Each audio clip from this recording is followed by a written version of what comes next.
there, little chicken nuggets. It's me, Carl. And I'm Cassie. And welcome to Grow TV. Welcome to Grow TV. Introducing your host, Carl. And your co-host, Cassie.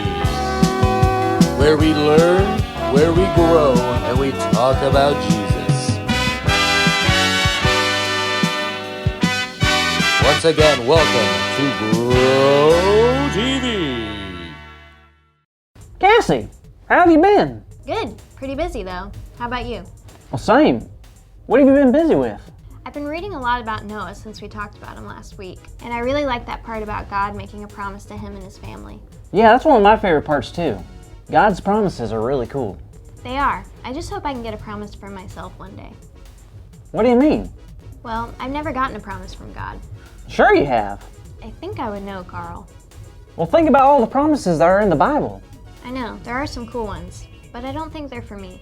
So that's why I'm waiting for my promise. Wait a second. I think we need to play a game right now. What game? It's called Promise or Not. How do you play? Well, it's easy. I'm going to read off some promises that are in the Bible, and you're going to have to figure out whether or not it's a promise for you or not. Got it? Got it. All right. Let's do Isaiah 40:29. God gives strength to the weary and increases the power of the weak. I don't think that's for me. All right, round 2. James 4:7. Submit yourselves to the Lord. Resist the devil, and he will flee from you. That's a tough one, but I'm going to say not for me. All right, third and final round. John 3:16. For God so loved the world that he gave his one and only Son, that whoever believes in him shall not perish but have eternal life.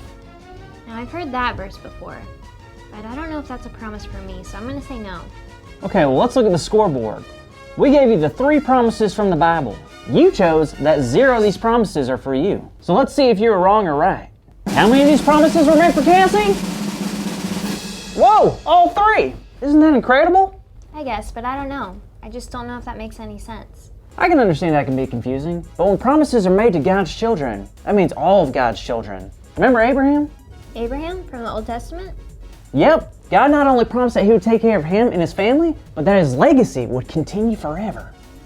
So God made him a specific promise? Yep, and that promise wasn't just for Abraham, but it was for his kids, and their kids, and their kids, and their kids, and their kids.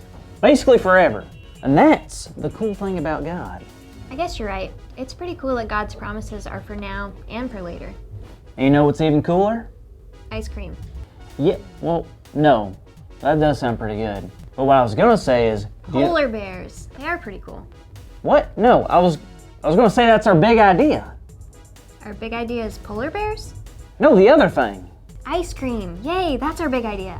What? No. Okay, this is getting out of control. Just roll the big idea intro.